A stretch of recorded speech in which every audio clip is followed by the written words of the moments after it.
Okay, hey everyone. Thanks for joining us today for this podcast. I'm Heidi from Future Green. We're a sustainability consultancy. And today I'm super excited to share more about our Facilitation Practice Retreat happening in September in a couple of months' time.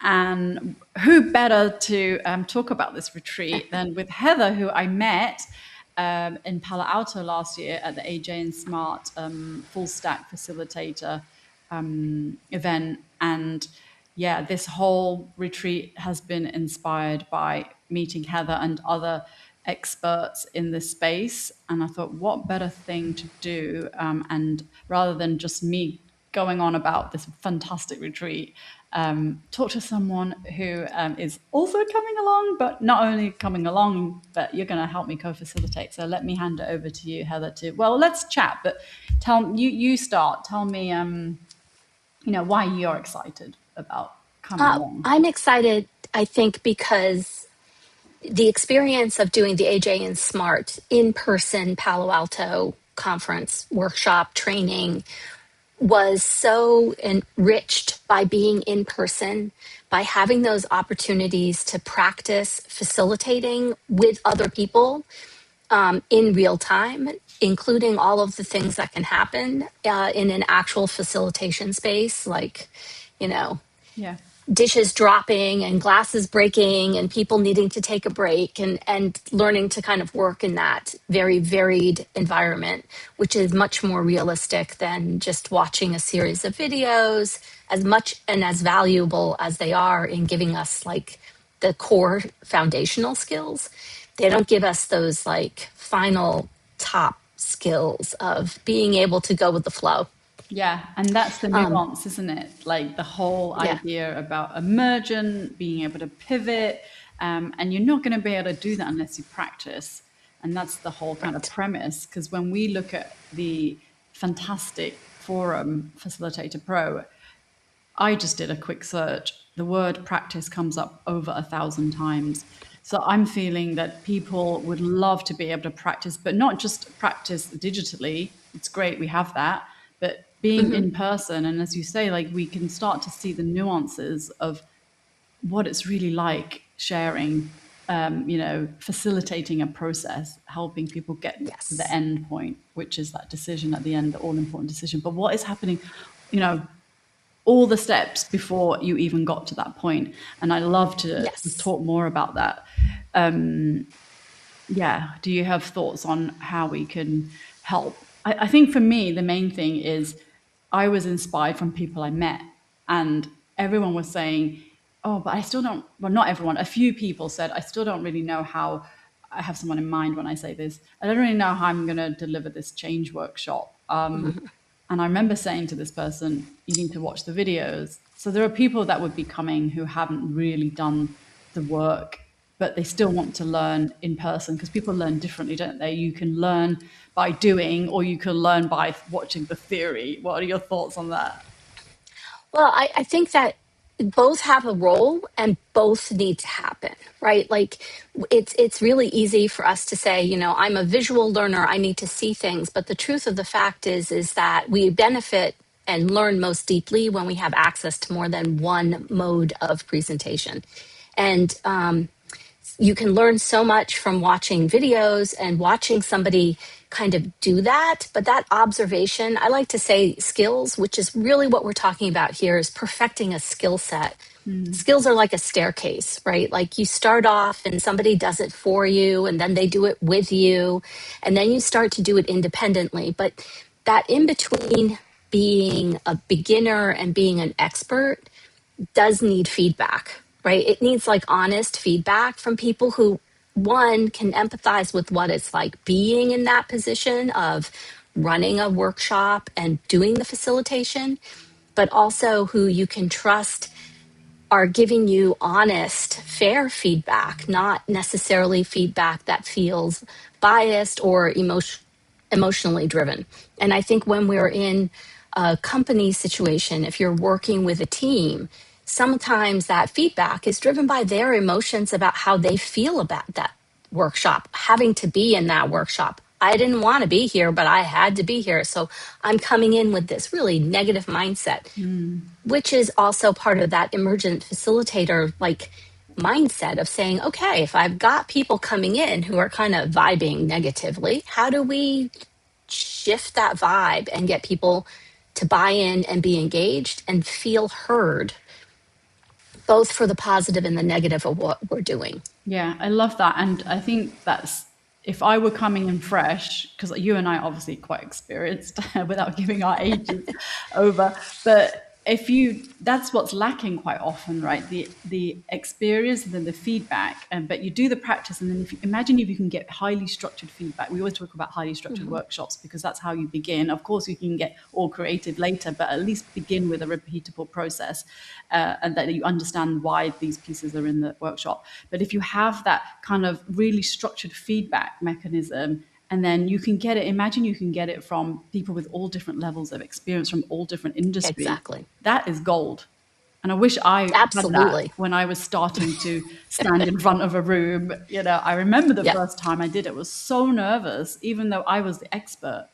But it was the first time I did it. And I think the more we practice, I don't know if you know Malcolm Gladwell's 10,000 hours, but the more we practice, the more it becomes normalized. And I think this retreat can help us normalize practicing in front of a Exactly. crowd. I absolutely agree. So one of the things that I think also we can lean into is something that you like to focus on, which is this deep domain expertise deserves best in class facilitation.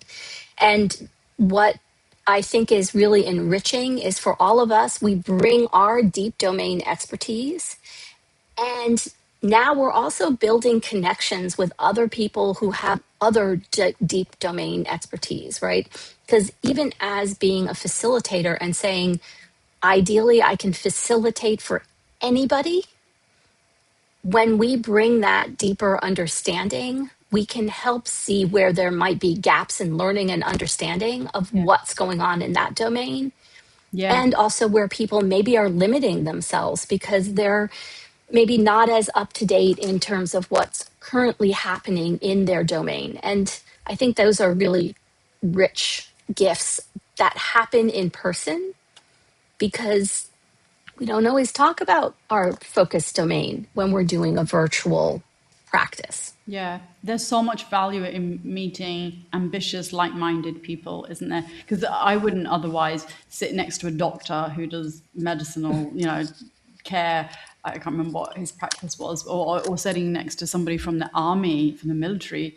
So, like having those experiences, and I think Jonathan calls it adjacent skills. You pick up the skills that are kind of on the side, but they enhance your qualities in terms of how, they just make you better because you're tapping into like a next door skill that you can enhance and enrich your own way of delivery. So I find that Yes.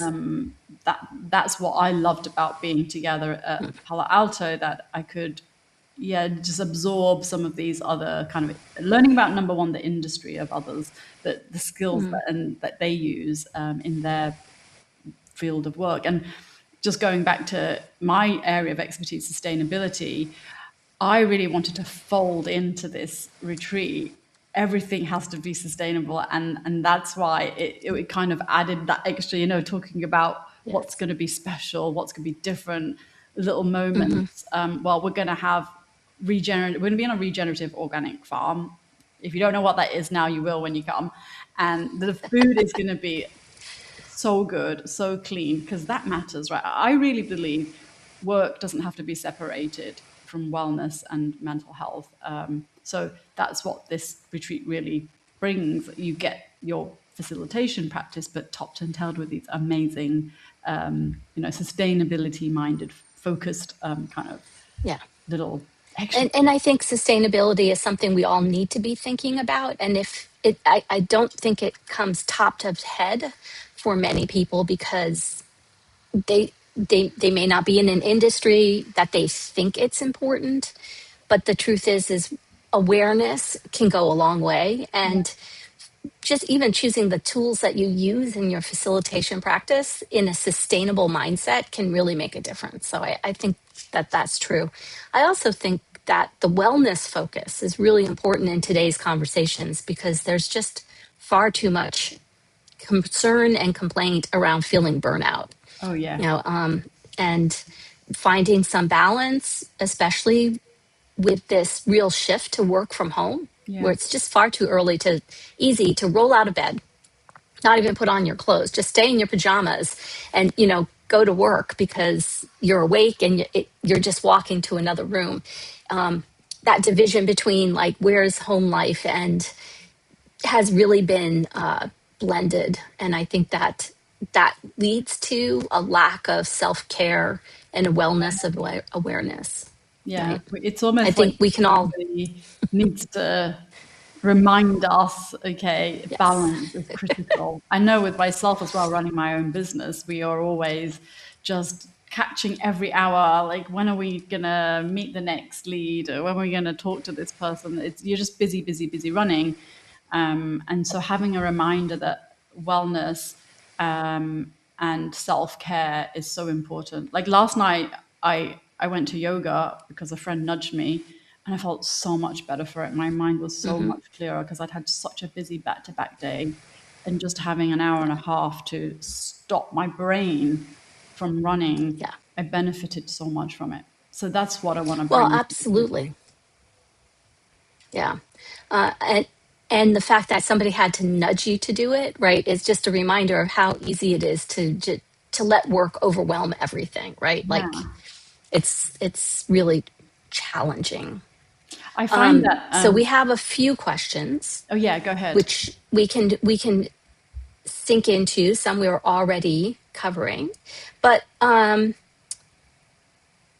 one of our goals in this, in helping people build facilitation skills, and also we're considering and would love some feedback of considering, blocking off some time for people to practice pitches, having marketing conversations, that kind of thing, which lets us struggle and kind of look at the focus in that deep domain kind of way that we have in helping experts create meaningful change inside teams and organizations, right? Yeah, I think just to be clear, I want to clarify, you don't have to be in sustainability to come to this retreat. Right. Like that's really important. I think this is more about the context and the lens that we're looking at facilitation through. It is sustainability, but it's not like you don't have to be in the space, right? It's really for anyone. Well, it's for two types of audiences, really. It's for all the lovely people that we already know in the workshop master community who might have watched the videos a little bit, but they haven't done anything with it. And they're like, oh, when am I going to get to practice the LDJ or the strategy sprint? Mm-hmm. Or others who, oh, okay, realize facilitation is the next big thing. How do I, really get up to speed on it? And, of course, we encourage people to have some experience that you'd get more out of it if you really properly do watch the videos and get some facilitation practice knowledge skills, whatever it is, like, but you're not completely new to facilitation, so Right. come in with a little bit, and you can find so much free stuff online on the AJ Smart channel, Mm-hmm. right? And then so there's this kind of two audiences. But going back to meaningful change, I really believe that if you have domain expertise and you're trying to help businesses change, because that's usually when a consultant's called out, right? They couldn't figure it out on their own, so they need a consultant to come in with domain expertise. I really believe it because that's how I've grown my own business, that it's not enough to have the knowledge. Like you do some training, then so what? Nothing changes, right? You need to go in then and help them organize themselves around the change that they desire. So usually for my audience, Mm-hmm. it's carbon literacy. How do we reduce carbon in our supply chain? And so we go back in, we run a strategy sprint, we run like LDJs, panoramas. These workshops are truly tried and tested and they work. And so that's the approach. We're going to go in, you can use your domain, your area of expertise, right? So the problem doesn't have to be a sustainability challenge, it could be any challenge. And I'm sure all consultants, whether you're working independently or you're inside of a company, there are common challenges. Take your challenge, bring them to the retreat, and then we just let you practice and you work on your delivery, right? So there's that. And then, as you mentioned, we're all consultants, or even if you're in a company, you have to pitch your idea. So in the open sessions, what I'd love is to offer people the chance to pitch their new offer, their idea, and then we give critical feedback. If that makes Yes, sense. exactly. Right, because facilitation is really important for people leading purpose-led or transformational work, right? It's a way that allows for multiple voices to be heard, for representation of, your team, your even hopefully your customers, right? Like to Yeah. some degree. Yeah. And if you're not hearing those voices, transformational work is always going to have a gap, right? There's Yeah. always going to be something missed Yeah. And because you don't. that leads me to that, we talk about the IKEA effect, don't we? Like we always talk about, okay, if you co-create something, you're more Yeah, likely to execute it or believe in its execution, and right. it's worth it, making it more worthwhile to implement. Like if you're in the process of making it, I really see that with my own work, that when Hmm. teams are building it together, they want to follow through because they Right. took part in designing the plan, right? So I really love facilitation for that. Well, these workshops for that, let's say. So, Hmm. so that kind of like, how do we solve these problems together? How do we help the company transition, or NGO, or whatever organization you're working with? How do we transition in a way that we've all partaken in the process? And that's the magic of facilitation, right? You are there to Absolutely. guide. So let's talk about some of the things that we're hoping people will be able to experience during this week on a facilitation level, right? So we're looking at not only practicing the recipes and the cookbooks of AJ and Smart, like the Lightning Decision Jam, the design sprint, the strategy signal, but also talking about how do we adjust and what are maybe some alternate practices within those structures that might work better with your group, right? Like that's the emergent part of it, is saying, oh, this sailboat's not really sailing very well with this group. Maybe we need to shift and do something else. Yeah, we can throw We some want to curveballs talk. in just for practice, right? Absolutely. Yeah, facilitating difficult conversations. Yeah, how do If you, anybody knows what that's like, hang out yeah, with us. yeah, how do you manage the difficult person in the room, all of that good stuff, Yeah. right? Or how do I make this lightning demo a bit more exciting and more sustainable, right? We had a question in the Facilitator Pro community about how much planning and printing do I have to do?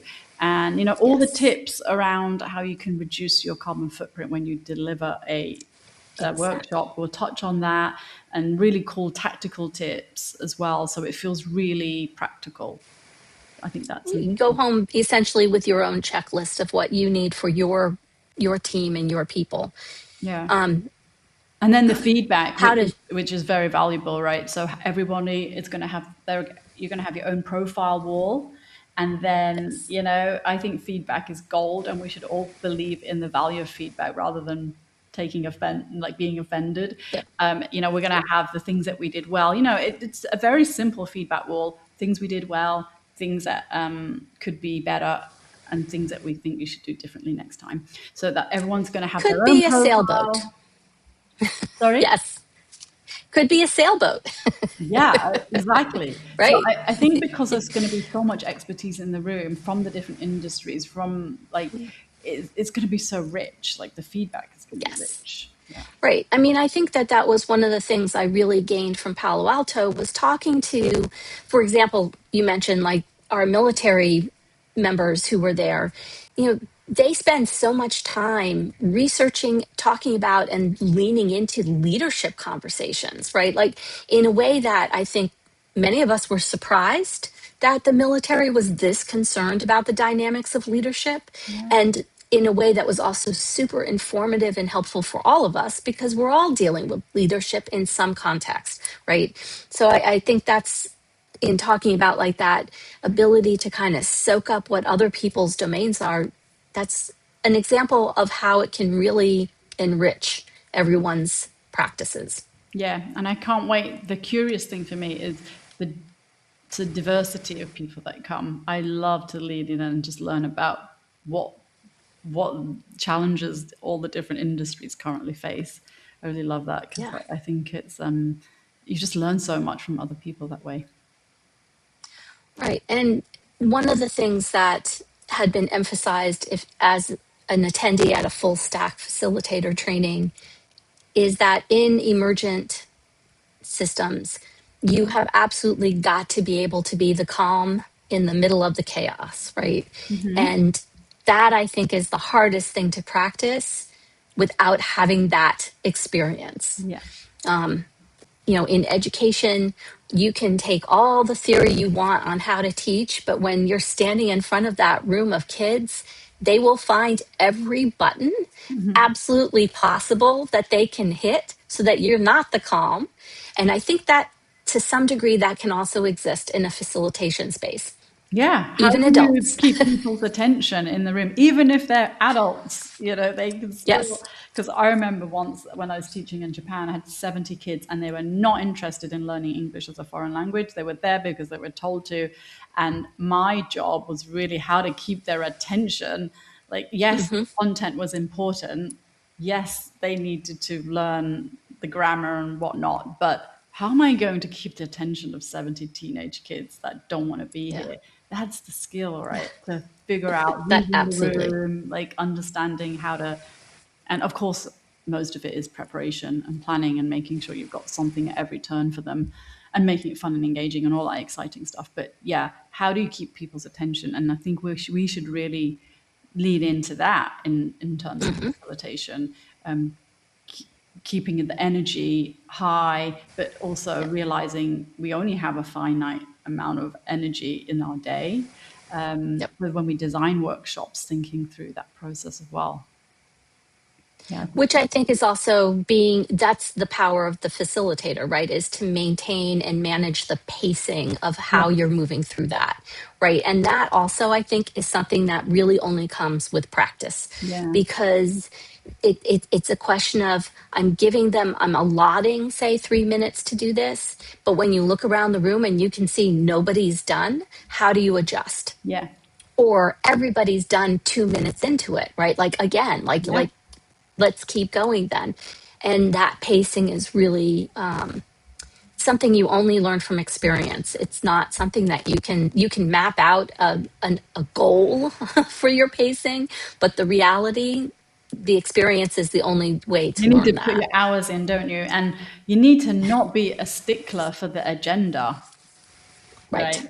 So you got to put your, so actually, I had a conversation with another facilitator, and she said she never puts the agenda up on because she doesn't want people to think that she's not on time. And so my response Yes. to that was like, I want it up so I could just check in easily, and Right. everyone in the room knows we have stuff to get through, so no messing around. Right. But of course, you have to pivot, right? And it's different levels of pivot with different audiences. And just to give an example of that, we were doing a strategy sprint with a leadership team, 2 days offsite. Almost towards the end of it, we had managed to get through the things that we needed to get to for the outcome. But nearly at the end, they realized how much work they had to do. And so they regrouped, and they took a longer break because they just had to talk about this right now, right there. And you had to give them the space to do it because this was their only Absolutely. chance. 2 days together, the whole team, they had to shut down the operations to get this group together. And so, okay, now I'm completely off my agenda. What do I do? Like, you have to be able to think Yeah. on your feet. And so Absolutely. practicing that is really critical. And yeah, being okay with not being a stickler for the agenda. Yeah. And I think also being aware enough to say, like, I think this is what we need, right? Like, let's just step back and say, like, we clearly have something that has to be talked about right now. It needs to be resolved because if we keep kicking it down the street, whatever solution we come up with may well not then be implemented because there's this big white elephant that we Yeah. haven't addressed, right? Yeah. Yeah. So, what are some of the other things that we want to suggest to people? I think we should talk a little bit about this amazing part of Portugal. Oh, yeah. everyone loves, who would not want to come visit Portugal? Have you seen, apparently we Right. have 300 days of sunshine. I'm still yet to experience that, but it's a sunny place. Yeah. So we're going to be in a place called Cascais, spelled like Cascais, for an English person reading it, Cascais. And it's about 30-40 minutes outside of Lisbon. And we're going to be on a regenerative farm. As I said, that's really important to me in terms of where we bring people together, the sustainability angle.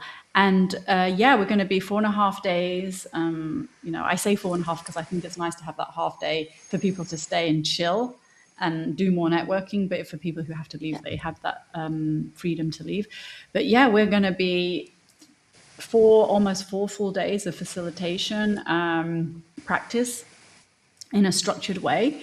We're going to have farm to table food, lunches. We're going to do our arrival practice, which is essentially our beach walks in the mornings, or we might mix it up and do a forest walk.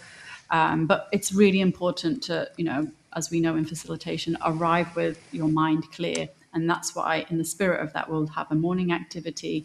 So it's really this top and tailing of making sure your day starts great and your day also ends great, right? But in the middle, having these 2 sessions where you physically get to practice your craft and having that wonderful farm to table lunch at lunchtime. And then we have this little bit called open floor, kind of like open mic in comedy, where you get to just free flow. It's a bit unconferencey, as you called it when we last had our chat. Just letting people come and try some things, try some new material that you haven't had the opportunity to do. And maybe we'll have like a sign-up process or something like that. But that's the bit where it gets a bit emergent, right? And just allowing people to come and say, okay, I've got this new, I don't know, liberating structures, icebreaker I want to try. And so, and then we'll be the guinea pigs and we'll give critical Right. feedback. So I think that's kind of like the flow of it. I nearly forgot. Evening hangouts. We're going to have wine tasting by a local provider, gin tasting, beer tasting, lots of fun stuff. And the other thing, we have a forest school specialist. She's going to be coming in to do our opening kind of welcome evening where we set our intentions around a fire. There is so much. It's treatments. You're going to have treatments included in your fee. So we've got massage and introducing new treatments like sujoku. Many people have not heard of that. Like it's a Korean kind of like reflexology, releases tension in the body. So the idea is to introduce people to wellness, and the idea you should be incorporating wellness into your practice when you in your work, so it doesn't feel separate. Yes. And an opportunity to try some things that you might not try just because they seem strange or exotic, but here's an opportunity to try it and then decide if this is something that you want to continue and pursue at home. Yeah. And then also some wellness practices that can honestly translate to facilitation gatherings, right? Like when you're planning that 2-day sustainability, retreat and doing a strategic plan for 2 days with a team, are you incorporating some of this downtime, wellness time, so that your participants have an opportunity to sort of recalibrate, reset their nervous systems, and be in a really positive and receptive and open mindset towards what's going on and actually solving some real problems. Yeah, because as we said, if you're not well in your mind, how can you hope to help others, to get to their final destination, that agreement at the end, hopefully, and their decision. You need Right. to be clear-headed and be able to be present. I think that's the challenge of today's age, isn't it? To be present in the situation you're in. Yeah, absolutely.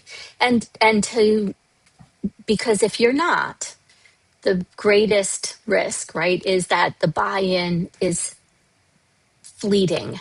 Yeah. And then the solution isn't implemented. And that doesn't reflect well on us as facilitators. And that's another frustration for leadership as they continue to chase how do I get change management into my organization and get it to stick.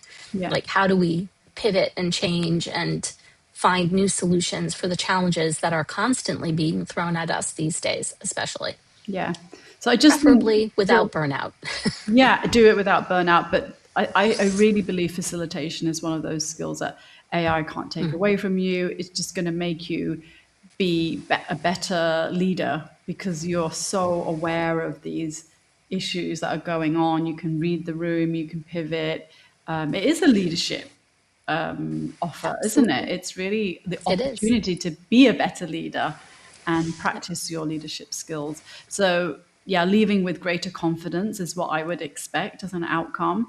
Leaving with a repeatable facilitation approach, right? Because I always say to consultants, you need something that's repeatable at the beginning because you just need to get started and know why the recipes are put the way they are. Like learn that, know it really well, and then you can get all creative and put your own flavor on top of it. But just get the baseline really solid so that you can whip up a proposal in 2 days and I'll do that one because it's been packaged really clearly. Oh, this is one that's really great for a 7-person team. The LGJ would work for that. But if I had 100 people, this is how I adapt it. It's that kind of confidence that you should be able to leave with after coming to the retreat. And I think especially the feedback as well. If I could have had feedback in a psychologically safe space from the early days, I would have just learned so much faster. Yeah. Especially when you trust, because you know that they're all sitting in the same seat at various levels of experience, because feedback from somebody who's participating is entirely valid but is not necessarily as useful for a facilitator because they don't have the vocabulary, they don't know the nuance of the recipe or the procedure or the workshop that you're using. And being able to have somebody who does say, you transitioned from this activity to this activity really well, but you need to think about like how can you transition better into the next activity. Maybe you need a different next activity because that's the one clearly is awkward, or hey, you need to practice it some more. Yeah. Right. But saying it in a really, with good Useful way. intentions, right? In a way that, Absolutely. has positivity behind it. Yeah. And one thing I also heard from Mentor many years ago, just treat feedback as gold dust. It's the best. Oh yeah. Best thing. And be open to that. But you can only be open to that if you've come without baggage. Right. Hence, we have to have our arrival activities. And are starting our days on the right foot. Yeah. As in the correct foot, not necessarily the right foot. So what if somebody says, hey, Portugal, this is a big trip. I think I'd like to bring my partner. I might bring a kid. What's our answer to that? That is absolutely bring your family and your friends, like you are. I think it's, yes. It is such a good opportunity to see a place it's not hand-holding, but in a safe way, right? Because we are hosting people who come. So it isn't just that you'll come to the retreat, but we'll make sure, we've already identified some different kinds of accommodation that meet different budgets. Like there's glamping, but then there's the super nice fancy hotel that you're staying at. So there's something for everyone. And I think, you can do your work in the day and then you can meet your family in the evening and go off and do stuff, or you can join us for, wine tasting, join us for the different kind of activities we have in the evening. So absolutely take that opportunity. It's gorgeous here. And I think people will leave with it being a special experience. Yeah, definitely. And what a great opportunity to see a truly beautiful part of the world. We're on one that too often. Yeah. Yeah. Sorry. Go ahead, I say was that just going to say again. we're on the Atlantic coast, and if you're a bit of a foodie like I am, oh my gosh, you're going to love the seafood and the wine, and everything is reasonable in terms of cost. By the way, I mean I used to live in Hong Kong, but I've also go to France a lot and UK and all sorts, and I find it very reasonable here in terms of the cost of eating out and lots of little things like that. So it is just a really great place to visit. You try the local cheeses. Yeah, you're gonna eat so well at this retreat. I've made sure that the food is just as It's important. very important. And I think also, just so people know, this is an area of Portugal that is often a day trip. So having the opportunity to come and be there for a few days rather than only catching a glimpse of it is also a really unique opportunity in terms of getting a feel for what's considered one of the most beautiful parts of Portugal. Yeah, we have national parks here. There's so many beautiful paths if you're a bit of a hiker, you know. And end of September is great because now it's actually a bit too hot in July. But the timing is great in terms of a really nice getaway. And like I said, compared to a lot of places in Europe, it's very reasonably priced to be here. So hopefully that should be a win. And of course, I'm here. We're going to be here. We've got Yep. our wonder. Oh, we didn't talk about our wonderful practitioners who are going to be doing those extra activities like the gong bath, a lady here who's been here for many years. We've got someone doing massages as well, all included in the package. So we need to make sure that people are aware of those as well. It's all thrown in because we want you to be introduced and enjoy these extra wellness benefits. Exactly. So, I mean, wellness is, in the end, as a consultant, as an entrepreneur, as an employee, you and your health are both intrinsically combined, right? There's Absolutely. no No separation. separation. And none of us can do our best if we aren't at our best. Yeah, and that's the philosophy behind the way this retreat was designed, Yeah, literally. literally. So I think Great. we're good. Yeah, We I think covered we've all the covered so questions. much. Yeah. So we just had that closing call to action that you wanted to put in here. Yeah. So what I want to motivate you guys to come because I think you'll love it. Because you've listened to this podcast, we'll be providing a discount if you want to turn up and join us. It's currently €4,800 on the website, but we're happy to share a discount for those of you who mentioned the podcast. And yeah, we're going to try and keep it small because it's the first year we're doing it. And when I say small, maybe 10, 15, let's see. And also because one of the activities is in my home.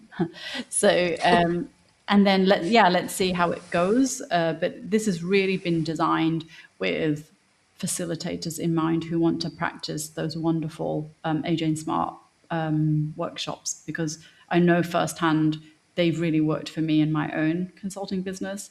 And I just think they're so valuable the way they've been designed and so cleverly designed. And I want to make sure people have the opportunity to practice them and just use them in their work because they've worked for me. Yes, absolutely. They are a solid foundation in any facilitator's toolbox of what can I do, and being able to really utilize that toolbox takes practice. You have to learn how to use the skills to be able to do them well. Yeah, So that's physically in that's the person. goal. Yeah, Yes. With, things falling and crashing and people shouting out and being obstinate oh, and one thing we should because that's mention. life. That is life. Oh yeah, it's good to experience those things because you learn from those things when Yeah. things don't go the way you wanted. But one thing we should mention is corporate funding. So if anybody's having their employer pay for this, we can provide invoices. This is really about building capacity for professional development in your own practice and going back stronger. Yes. And confident and prepared and feeling that you're prepared and ready to really be the facilitator that your team, your company, your business needs. Yeah, exactly. Really lovely talking to you, Heather, about this. I can't wait to Yes, see who comes up. definitely. I'm just going to mention that if you're interested in taking a look at the website, it's retreat.futuregreen.global. Thanks, And Heather. you'll I find it in nearly the show forgot to notes. mention the website. And you'll find it in the show notes. Show notes, yeah. Rufa will help us do that. Great. The real human VA. Exactly. All right. All Thank you right. so much. Thanks. Bye. Talk to you Thanks. guys soon. Bye. Have a great day, guys.